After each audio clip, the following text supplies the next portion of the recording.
This is the AM show, and we're getting into our big stories now. But you do know that the AM show is sponsored by Waylead Properties, and we provide quality housing at an affordable cost and with flexible payment options. So you want to hop on to www.wayleadproperties.org for more information.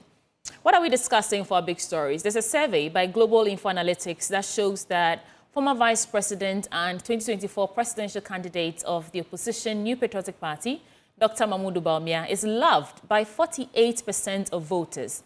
But the figure shoots up to 57% when you speak to typical NPP supporters.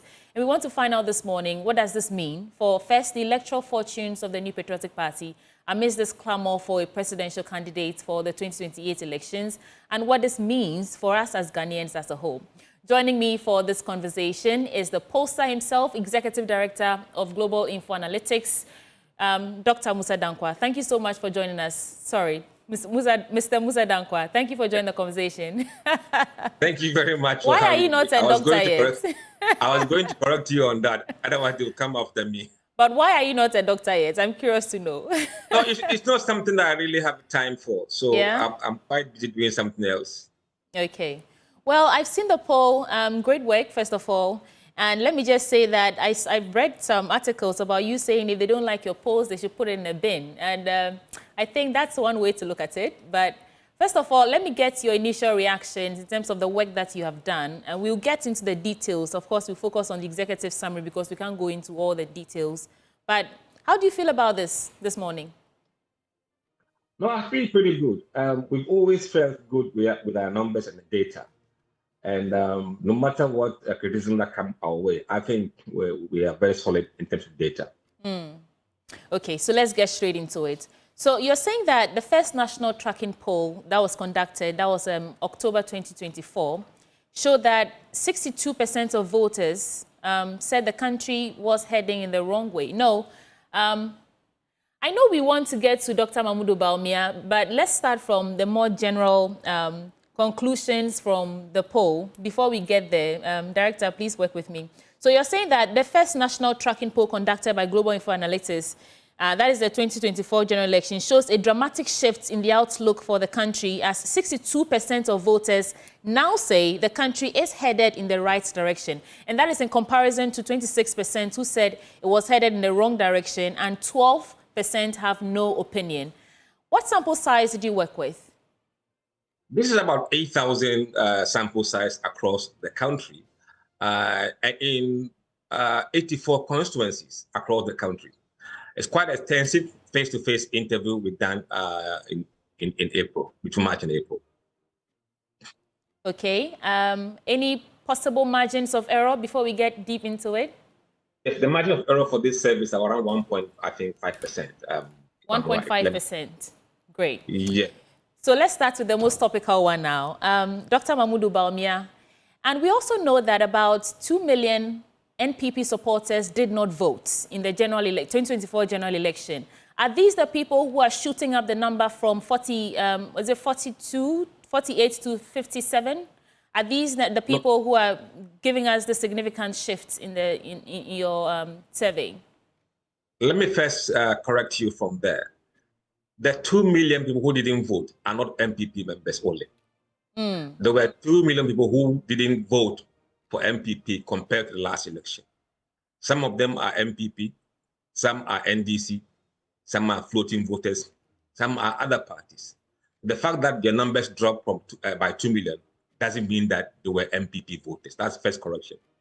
And now these are general people we spoke to, and what they are telling us is that yes, Dr. Bawumia is their favorite to lead NPP when it comes to Ghanaians, about 48%.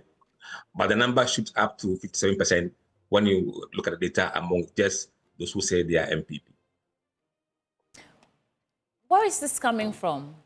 What do you, I mean, if you have been on the grounds, you've collected all these pieces of information, data, you've analyzed it. But where is it coming from? Where is the increase in the number coming from? No, it's not. There's no increase in the number. It is the demography. If you look at general voters who are mostly all Ghanaians, it is 48%. But among those who say, I am MPP, that number is a bit higher because you don't expect MPP numbers to be similar to those of Ghanaians, which include NDC, floating voters and others. So it is not surprising that he's performing above the national average.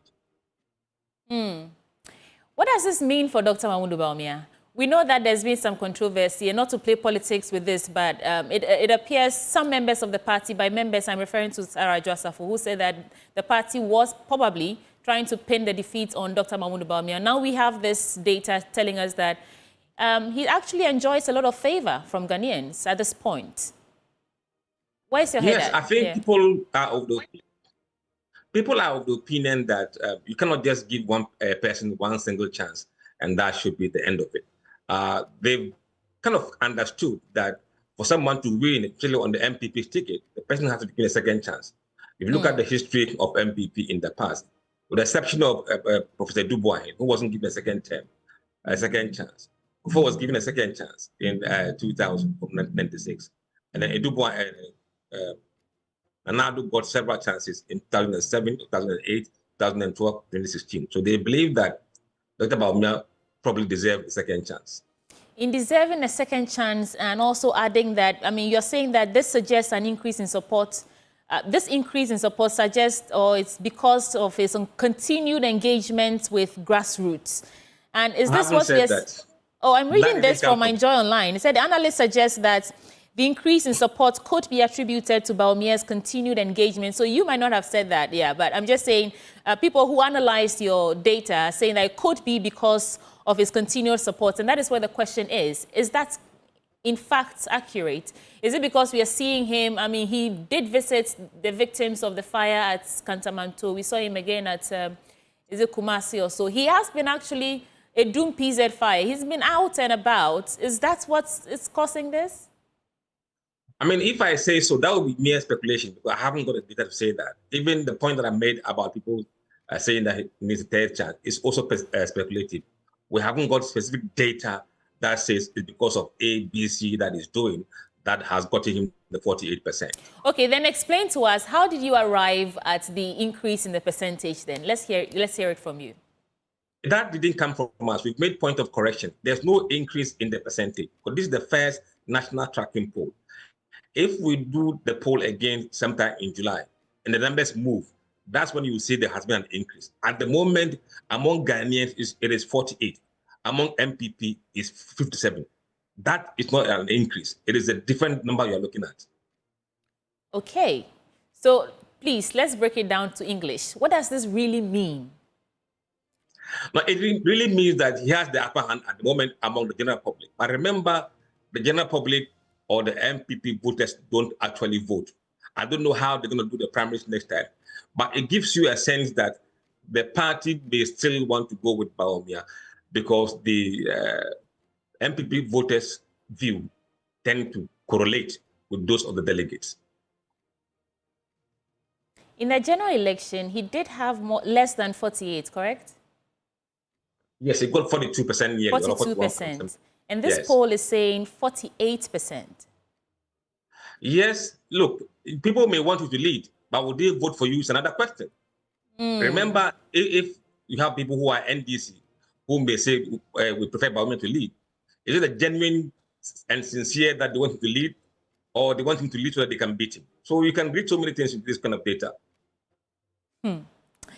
Have you got any reactions yet from the party, NPP, the New Patriotic Party? Usually we see their reaction on social media, not officially or formally, but we are used to the kind of bashing that we get. But we kind of stick into our ground. Sometimes when the numbers come like that, you have people who like Kennedy trying to discredit the data if it doesn't go their way. This time around, people who belong to Bawumia's camp are kind of hailing the data because it's going their way. And that's how polls tend to be seen by political parties. If it goes their way, hallelujah. If it doesn't, then they'll crucify you.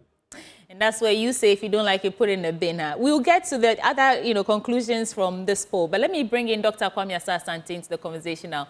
Doc, thank you for joining the conversation. Dr. Kwame Asah-Asante is a political scientist and the head for Center of European Studies at the University of Ghana. Doc, thank you for joining us. Good morning. Good morning, Sweetie, and how are you? And good morning to my friend Musa. Right. Happy Easter to everybody. Happy Easter. Christ is risen indeed. Hallelujah. Doc, so we are seeing this poll, and it's telling us that Dr. Mahmoud Bawumia probably enjoys more favor than we gave him credit for. What did you make of it? Yeah, let me begin by saying that I want to commend Mr. Musa Dankwa for taking his time to do this piece of academic exercise. It's not easy in terms of resources, and then the work outlook is a lot. It's a lot. And when I glance through what your producer sent to me, he makes a lot of interesting findings.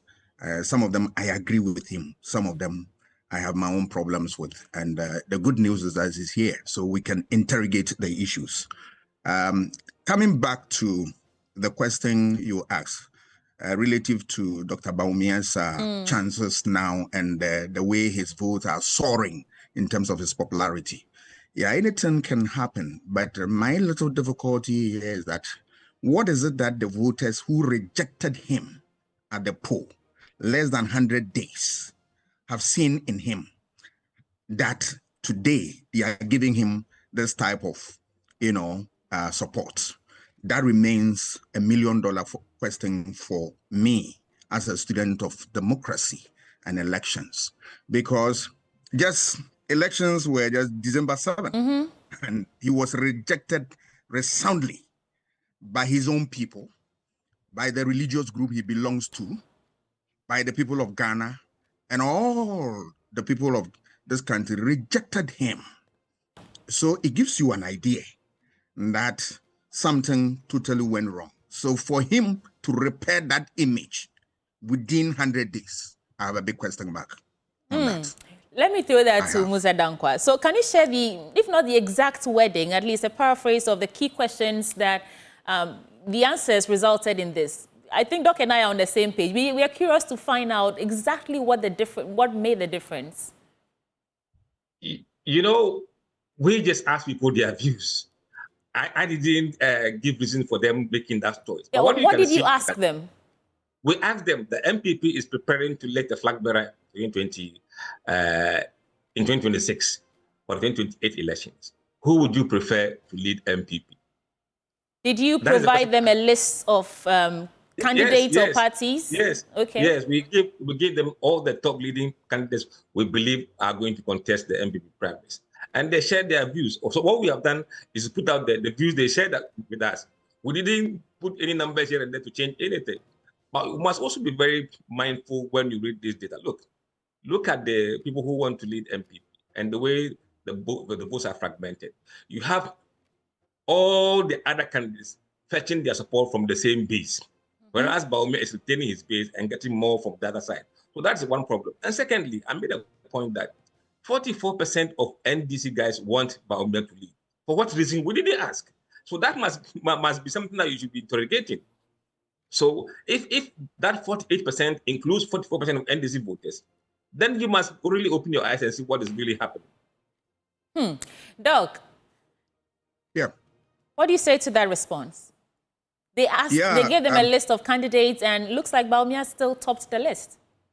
Yeah, that is, my question remains. It remains unanswered, because if you're listening to his answer, they did not interrogate a lot of things in there. So on the face of it, that is what he's saying. But my question still remains, because this is a person who was so rejected by the party to the extent that his own party find it very difficult to talk about it, that type of defeat. So when did he turn a new leaf to attract the party to the extent that they want him to lead in any way? He has also indicated in his report, which is a good one, that let us remember that is, the delegate who elects, who is going to elect these people. So for that one, I give him that, exception that he threw in there, and it covers him to some extent. But it tells you that either the respondent were deceiving his team, or they were not giving the right information. Because I don't know, from December 7, 2024, what is it that Dr. Bawumia had done to the party that has energized the base? I want to see in terms of statistics, in terms of work. I haven't seen that. What is it that he has said that has really got to the people, and then it has informed their choice? What is it that he has done that the whole Ghana those who rejected him now saying that, look, you got it right. And when next time given opportunity, we are going to give to you. Remember also, we are talking about what? 4 years space. So is it not too early in the day for such questions to be posed? Because anything can change. Anything can come into the political space. I also have a difficulty with what? The number of people they threw out there who are potential to contest. I think it's early days yet. Yeah, you've seen Adainimo, Brana Champon, Kwabre Japon, you know, Yaweduchum, Kennedy Japon. Others may pop up, including somebody like Boachie Jakon and the rest. What will be their weight in this scheme of things? There may be other people like Joe Gatti and fine gentleman, one of the best legal brains you can see in this country. Right. Who knows? They can pop up. So that one, there's a little difficulty in there. Okay, Doc, let's pause here for a second, and maybe I'll come to you, Mr. Dankwa, to respond to that. But Doc, you said Ghanaians rejected Bawumia. Did they reject Bawumia as an individual, or they rejected Bawumia as vice president on that pair with the former president, President Akufo-Addo? And is that rejection based on the administration of the Akufo-Addo Bawumia team, or is just a rejection of the individual as the flag bearer, regardless of what he did, or regardless of his successes or failures as a vice president? That is a very intelligent one you are posed to me, because it dovetails into other part of the conversation we're going to have. One is that Ghanaians rejected the NPP, which was led by Dr. Bawumia. That's the first statement I want to make. All right. And remember that once you have a vice president, his ticket is also tied to the president. Right. But I'm not going about the vice president. But they rejected NPP as a party and his leader, Dr. Bawumia. That is one. Two, it dovetails into the conversation that Mr. Dankwa also said that 68% of the voters said that they could place a lot of the blame for their defeat at the doorstep of Nana Akufo-Addo. Then he talked about 40% blame apportioned to Forata, 37% to Bawumia, 33% to Napo, 25% to the MPs, and then Kennedy Japan with a certain figure. All right. This analysis, I have a difficulty here. The difficulty is that if you read the literature that influence voter choices in elections, we don't talk about personalities. Personalities are very minute influence related to what we are talking about. Because let's look at it. Ghanaians look at broad policies, things that improve their lot. The economy, infrastructure development, the fight against corruption, unemployment, and the rest of them. So if you ignore this and you want to blame on certain individuals, then I have a difficulty. Because let's take the economy, for instance. They said Nana Akufo-Addo could be blamed. 68% of the things could be attributed to what? Him and the rest of them. If you are talking about it and you don't link it to say he did not see the improvement of the economy, then there's a difficulty in the sense that they tie Ofo-Rattah also to it. Ofo-Rattah was eventually removed. Amin Adams came in. Did anything change? No, the economy was still in difficulty. It tells you that in Ghana, and there is a whole lot of literature on that, about things that influence voter choice. Number one is the economy. So once the economy slips through your fingers, it robs everybody, because each sector of the economy will be affected. Infrastructure development will be affected. Unemployment will be affected. Health will be affected. And these are the things that voters vote on. So he, Akufo-Addo, yes, he was a leader. If people look at it that his persona, his personality, or is him who must be blamed, then I have a difficulty. Unless you are able to link him at that, he was not able to build the economy, he was not doing, then we are talking about policy issues and all that. Look at what? Imagine you have somebody like Napo. All that people accuse Napo of was that he was too erratic. Some of his statements are unguarded, which I concede they are true and all that. But I tell you, reading voter choices, issue about insolence, issue about disrespect and the rest, they do not influence any voter. Otherwise, Nana Akufo-Addo himself wouldn't have won election because all these allegations were leveled against him when he was vying for what? The position. They said he was too arrogant, he was this, they were that. They voted for him. So it tells you that some other factors other than what we are saying. So Napo, what would be his crime to lose the election based on these things, for which reason you want to apportion a lot of blame to him? Right. Look at somebody like Kennedy Ejapong. It is true, he ran down, Dr. Bawumia in a number of ways and ran down even the party that they were a whole lot of things he said, all right? But were Ghanaians going to vote for Kennedy Ejapong? Was he the one they are going to vote for, or they are going to vote for a party that will transform their lot? If you read the literature on Dan, who said that voters vote based on the things that they derive that will improve their lot, then it tells you that there's a difficulty here.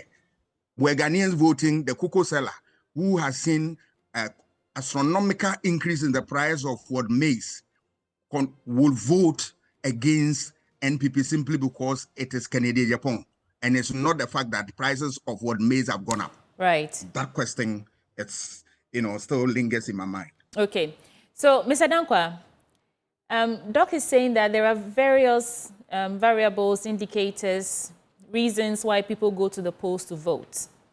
And the fact that they rejected the NPP does not necessarily mean they rejected Bawumia as an individual.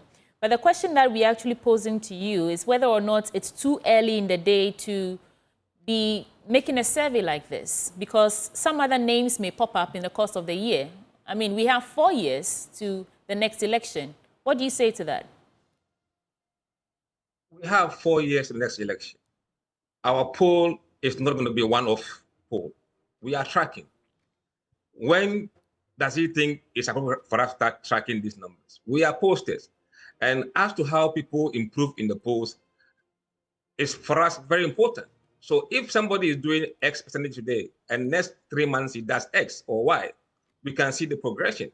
We're doing it because we want to have a tracking poll. I mean, Prof must be patient and wait, because this will not be the last one we'll do. There'll be another one in July.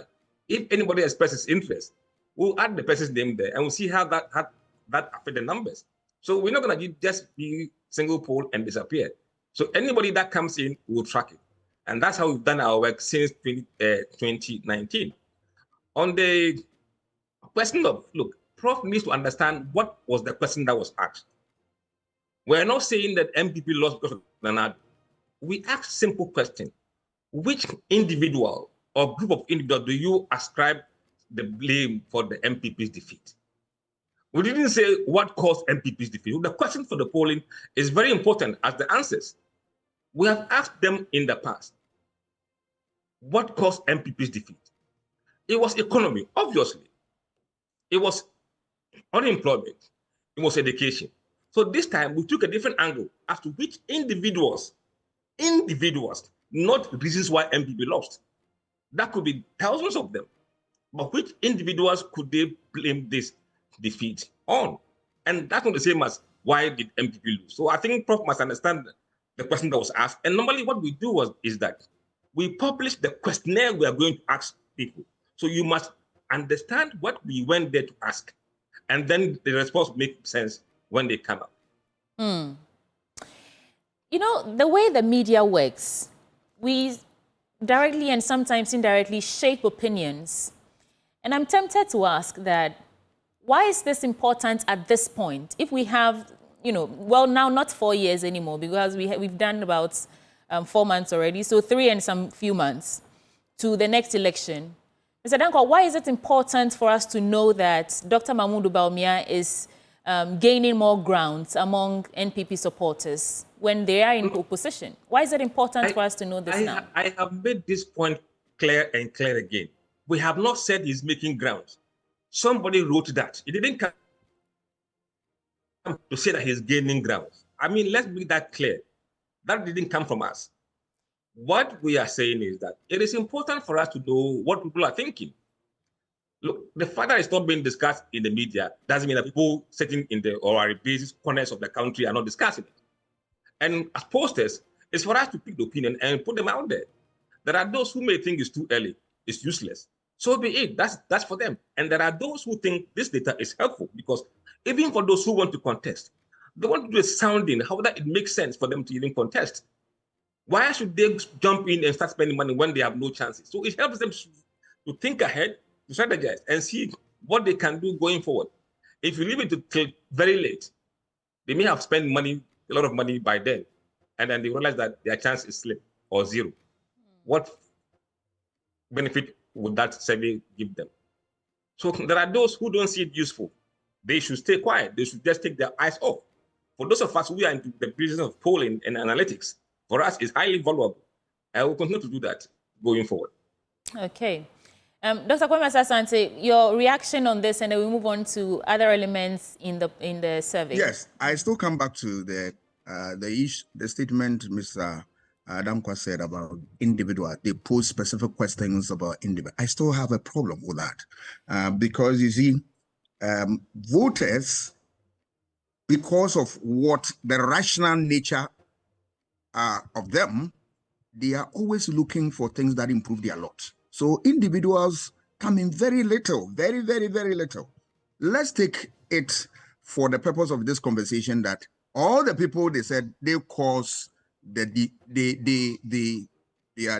roles, or they perceive them as those who also cause or contributed to their defeat. Let me put it that way. Were the people that they've listed. If we clear them, Nana Akufo-Addo is obviously out. He is not going to contest any election. He's out. If we clear all those people, can Ghanaians still maintain the same statement or not? Is it the people that they are voting against or voting for? It tells you that there is something more to it. Look at this party, which has blossomed from the Dankwa Buzia tradition. Where is Dankwa? You put Dankwa aside. Look at Buzia, who came to office in 1969 and served up to 1972. Buzia is dead and gone. Then an offshoot of this party became the Popular Front Party. We didn't win power. But Kufuor came in and then built the NPP. He did a whole lot of things. Kufuor is no more in office. Are they voting? Are people going to give their vote to NPP simply because it's Buzia or Kufuor? No, it's the party's record.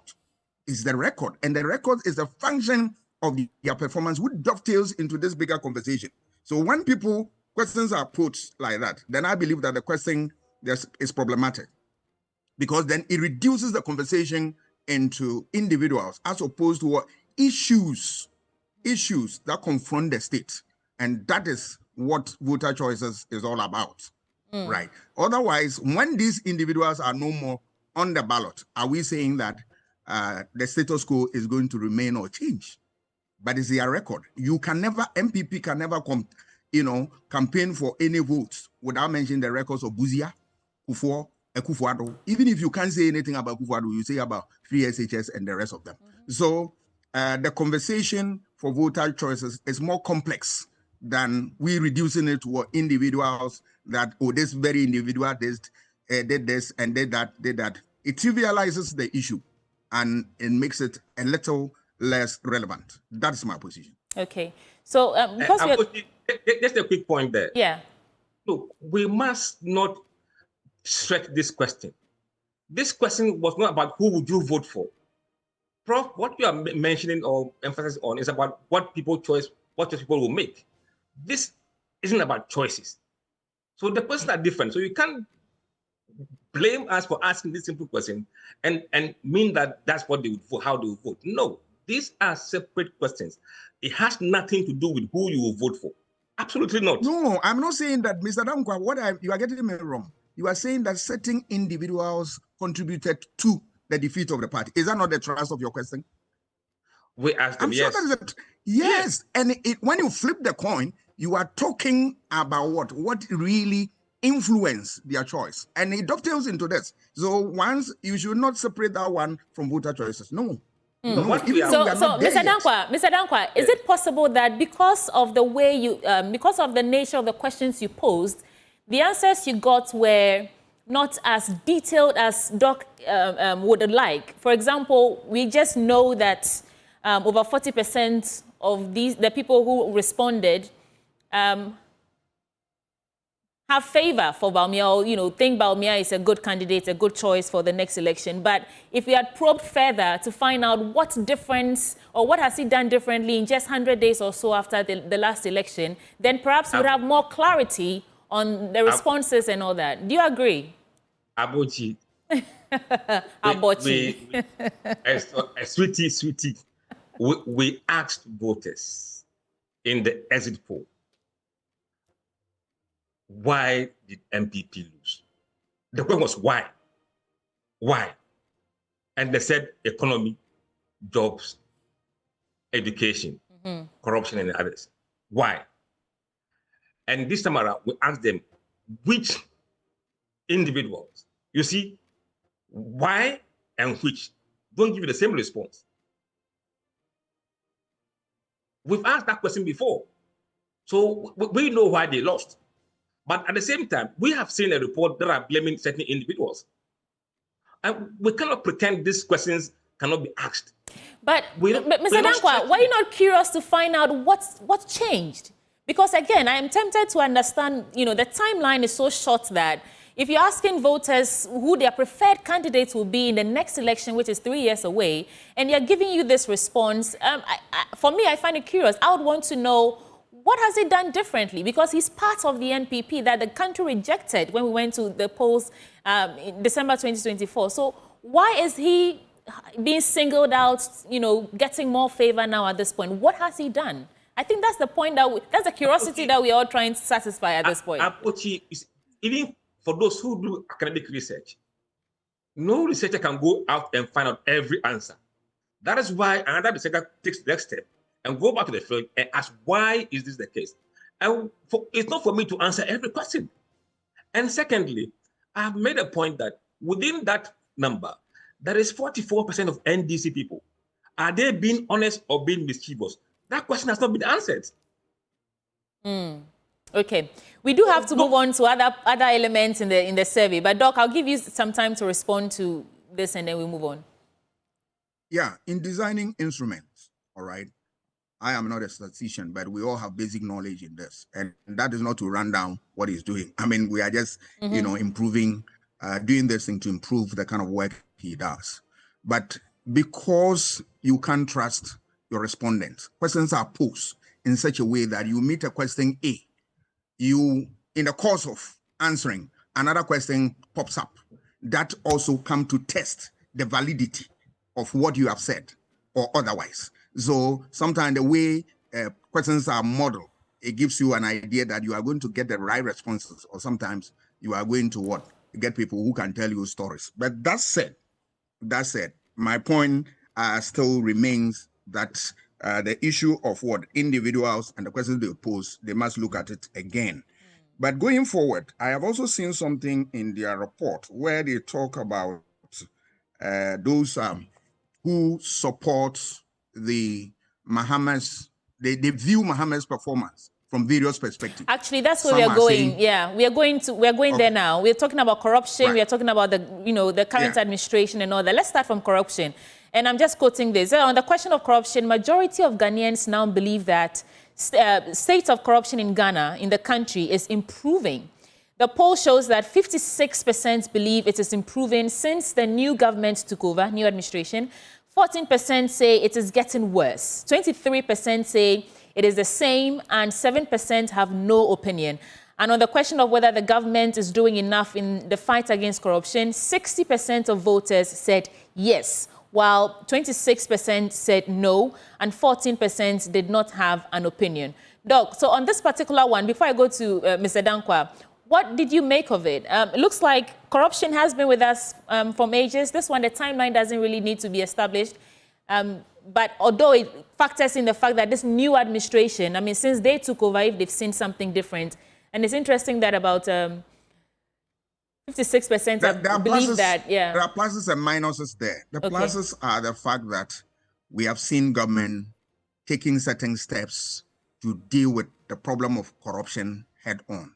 We have seen the preparatory work of ORA that is also giving birth to a lot of processes that eventually will find expression at the courts. So it tells you that the government is not sitting down, folding its arms relative to the fight against corruption, right? But those who are saying that they have seen so massive improvement in the area of corruption, where did they find that data? Where did they get that information? I want to know. Because the government is barely 4 months old. So nothing so much has been done for people to be able to assess where corruption have reared their ugly heads, to be seen as an important variable for consideration. It is true that a government can begin and straight away it will be rocked with a corruption scandal. We have not seen that yet. So that add to the clean slate of the government, but it's early days yet, because if you want to really find out whether there is the real fight against corruption, we wait until, all right, a certain period of time to know whether indeed that is the case. So for me, that's a little difficulty that I have in that area, because tracking corruption, you are doing that within the public realm, and then it goes through a lot of processes and you are picking data. So the people, what were they talking about? Those respondents, what did they see that they want to respond that way? So I believe that there is a little difficulty there, but the area that they've seen certain steps by the government, I support that, because nobody can also convince me that the government has not started anything meaningful towards dealing with corruption. For me, that one is also a fact. I mean, Mr. Dankwa, the top line result is interesting. 56% believe that corruption is improving since the new administration took over. I'm curious to know, what was the question that you posed that arrived at this conclusion? This question has featured for the past 4 years. And it's not a question that we track every 90 days. We ask people simply, what is your view on the state of corruption in Ghana today? It's a close-ended question. And then they give you their perception about what they think. And then we ask them, do you believe the government is doing enough to fight corruption? This question too has featured for the past 4 years. So we are tracking it. We have the baseline of where it was and where it is now today. Now, if you look at what is informing this perception, you have to go to the question we asked them about which public institution do they believe is most corrupt on the score of 1 to 10. Over there, you see a correlation between what they are telling us earlier on and this chart, because the police are seen as number 1, 6.43% score, but not everybody has given the police a bribe in their life, but they have opinion about the police. And then comes next is immigration service, 5.86, and then the judiciary, 5.78. Interestingly, the bottom half or the bottom of the table, you have ministers and government officials, 4.61, now perceived to be the least corrupt. This is my analysis. This is perception of voters. That is how they perceive them. Religious leaders, 5.25. The presidency, 5.27. This correlates with the perception they are saying that the state of corruption in Ghana today has improved. So if this data did not correlate with what was said earlier on, then there will be issue of logic or some kind of inconsistency in the data. But look, issue about corruption is perception.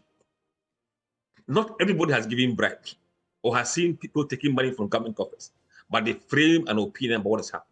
And what they've given us is a baseline.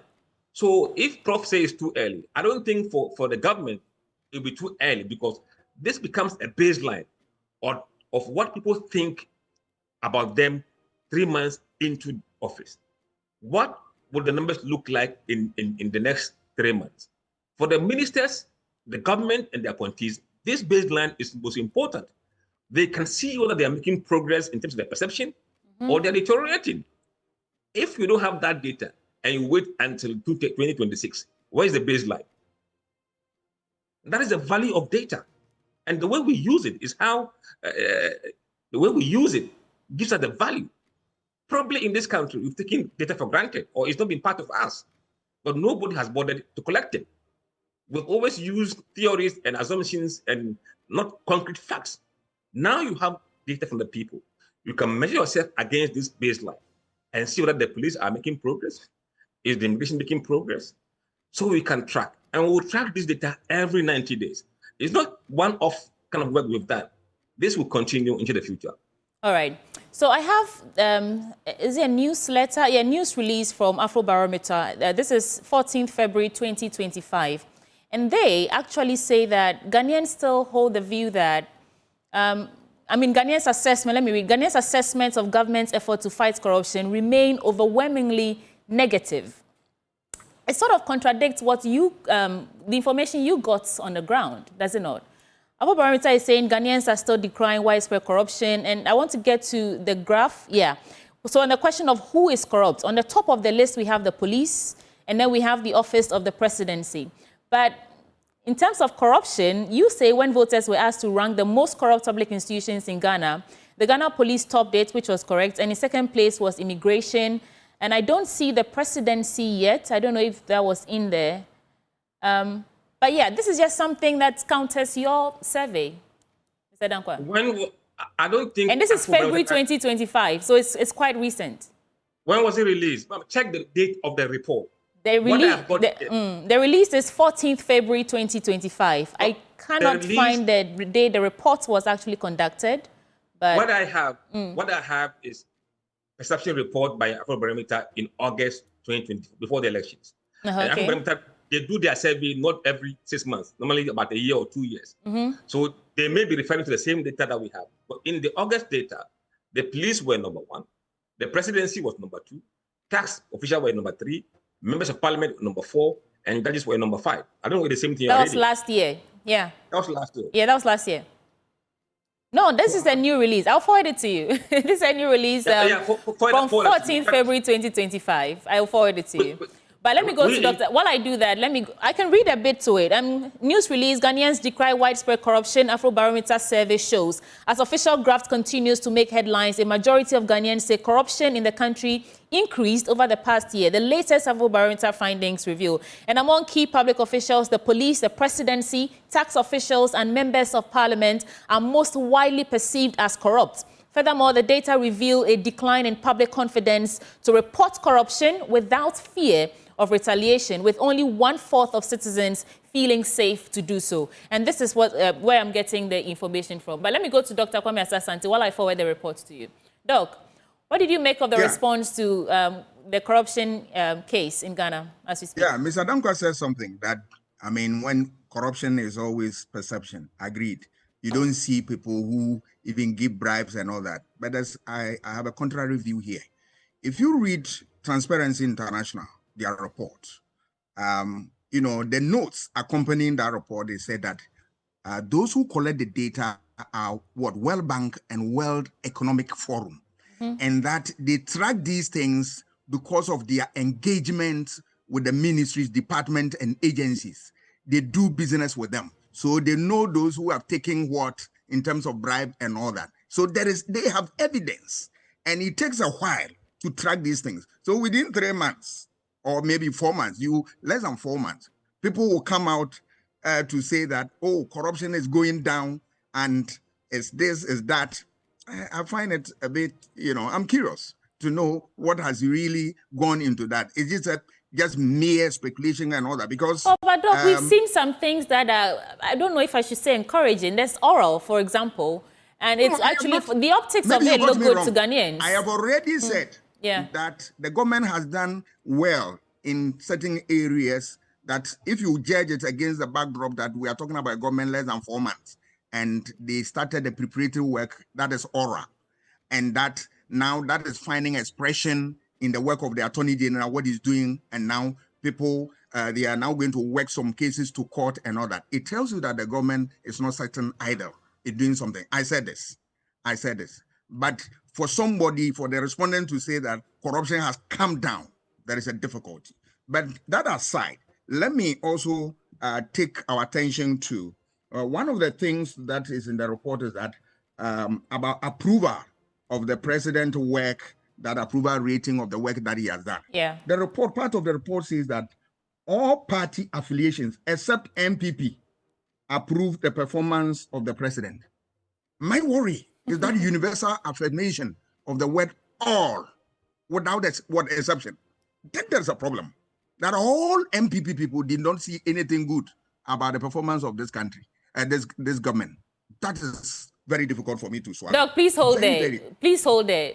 Mr. Dankwa, this is what the data you gathered, this is what it told you, correct? That all. You need to defend yourself now. I think we are going to semantics right now. The data, if you go to the data, it tells you the proportion of NPP supporters who approve and those who don't approve. I think we summarize the report in a way that people like you in the media to have a bite at it. But the details of the report, if Prof has read it, he will see that it's not like that. Mr. Dankwa, maybe let me butt in and sorry for that. Okay. What I have is what Joy sent to me. That's the executive summary. I must say that I have not been seized with the full report. Exactly. The report about 8 pages report. So maybe if you. But the executive summary, is it? Do you claim ownership to it or not? The word "or," because when you say "or," you cannot convince me that we tease out the opinions and majority of the people. Majority is different from all. Once you said all, there's a difficulty. Prof, in that context, with demography, MPP is a demography, NDC is demography, floating voters are demography, other parties are demography, and those who don't disclose are demography.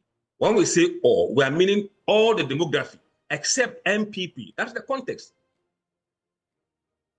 That is the context. So if you read the report, you see that the language used in the report reflects the demography we're referring to, not every human being. Okay, gentlemen, I've been told we have just about 8 minutes to go. So let's run through the other key elements that I want us to cover before we go. So on the question of whether Galamsey, that is illegal mining, has worsened since John Dramani Mahama assumed office, only 10% believe it has worsened. 38% say it has improved. 44% say it is the same, while 8% have no opinion. Let's talk about that. What question did you pose? And then I'll come to you, Doc, for your reflections. We asked them, do you believe that the current state of Galamsey in Ghana today under Mahama has gotten worse, or it has improved, or it's unchanged, or you have no opinion? And 44% said it has not changed. But 38% said it has improved. Okay. 9% did not have an opinion, and 10% said it's gotten worse.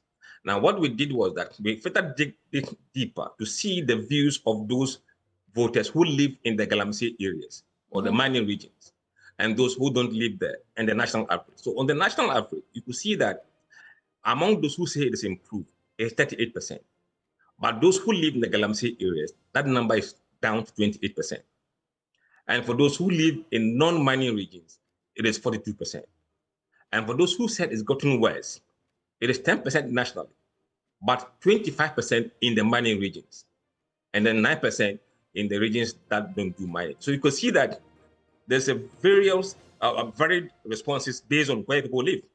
And for me, the truth really lies in those who live in the mining areas. Right. Which is 28 said it's improved, but 25 said it is worsened. And just to be clear, you're asking, this happened in April, this month. So they are judging based on the first 3 months or so that the president has been in office. Dr. Kwame Asante, your reflections on this? I think that aspect of the report is fair.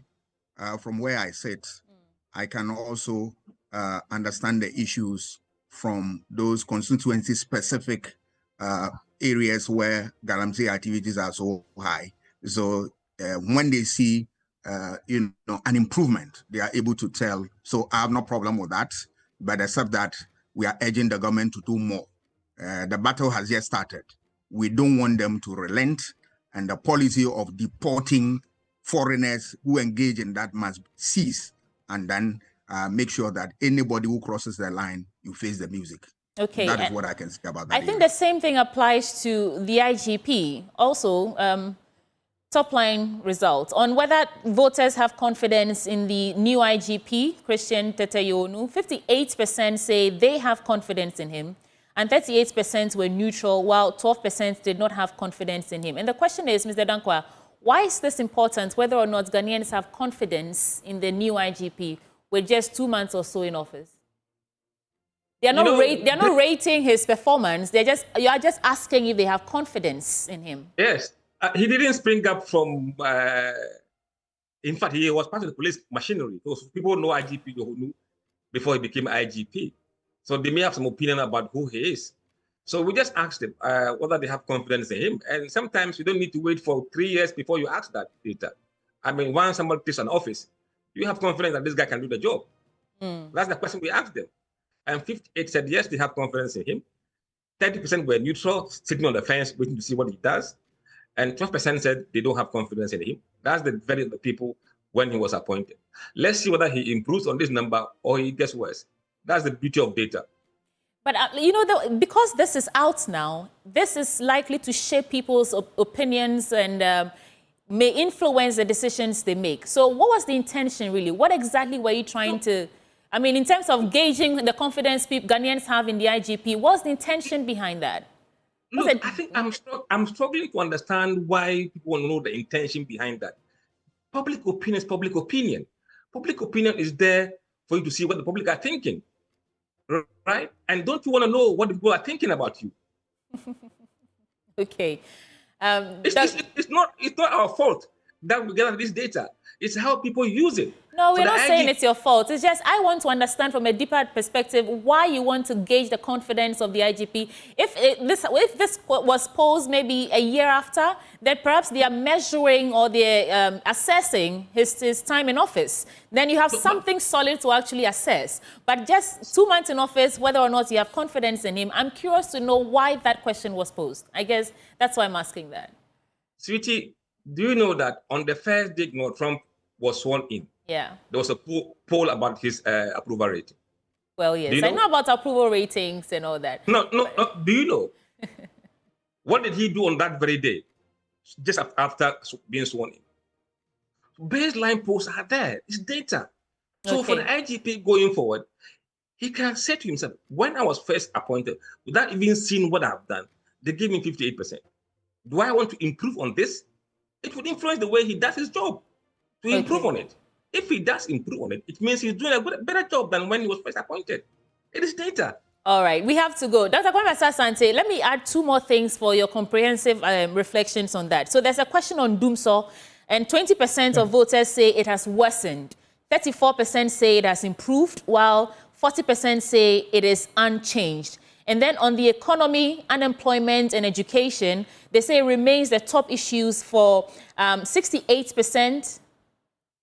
Well, sorry, let me take that again. So the poll also showed that 38% of voters believe the free education has improved, 11% say it has worsened, 44% say it is unchanged, and 7% did not have an opinion. But on the economy, unemployment, and education remain the top issues with 68%, and 45% respectively. That is to say that 67% believe it has worsened, 68%... okay, I don't understand this. I'm reading from the executive summary. Mr. Dankwa, can you help me on this? On the economy, what exactly are they saying? I see 67, 50, 45. What we are saying is that those who said economy is their top issue for them, 68% of the top issues were economy. Okay, great. All right, Doc, your final reflections on this. Those who the economy is a top issue for them. That's 67%. Okay, yes. Great. Okay. Yeah, if you look at that one, yes, some of these things is early days yet for you to have a firm understanding of the issues on the ground.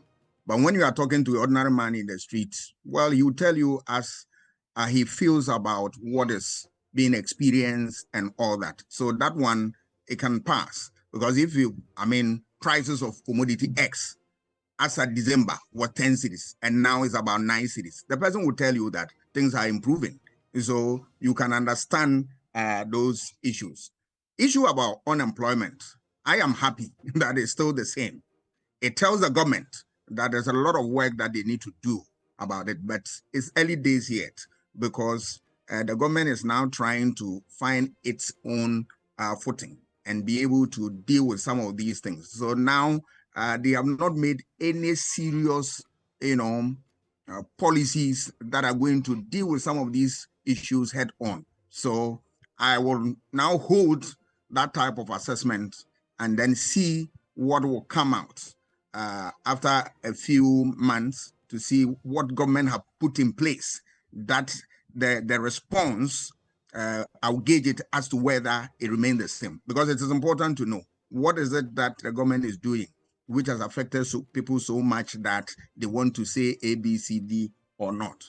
Okay. The economy is the same thing that people are, the government is trying to come out with policies and trying to do a host of things. So for now, I will accept that all the things people are saying about their responses and all that. But the real issues are those are pointed earlier on, because those ones don't sit properly for me. But I believe that, yes, one thing that we must also always remind ourselves that if people said they have confidence in somebody and all that, it is founded on a certain premise. What is it that you have seen the IGP do in recent times? What is it that in 2 months' time he has done so much to win their confidence? Is it the case that there are some of the things he has done that we do not know, that it's only them who know and all that? Those are things that really becomes difficult to assess. But these are the report that has come out. People will tell you because they want to see, they say they have the confidence in the IDP. I have no reason to doubt the competence of the IGP, but I'm yet to see the kind of things he's putting in place that will warrant that type of responses and all that. For me, it's early day yet. Thank you so much, Dr. Kwame Asah-Asante. And Mr. Dankwa, last question before you go. I mean, as a pollster, of course, it's important that you do this, help the government understand what they're doing, how the people are receiving their policies and actions and all. But on a broader scale, what is your end goal and how are you funding these surveys? Thank you very much. Global InfoAnalytics is a market research and public opinion poll. This public opinion element of our work is what we call our company or CSR, corporate social responsibility. We have private clients who pay us for what we do for them. And we have put aside some budget from these resources to fund public opinion. And also the public opinion help us to understand a bit more in other work that we do, which is political risk forecasting. And that requires data. So by doing this service for the public, we're able to understand better the political risk of this country and how we can forecast that into the future. Musa Dankwa is Executive Director of Global InfoAnalytics. Thank you so much for this survey and the conversation. It's been great. And Dr. Kwame Asah-Asante is a political scientist and head Center for European Studies at the university. Doc, thank you so much. My little sister said she met you. Yes, I did meet her. Okay, thank you. Right. Gentlemen, it's been a good day. Yeah, thank you.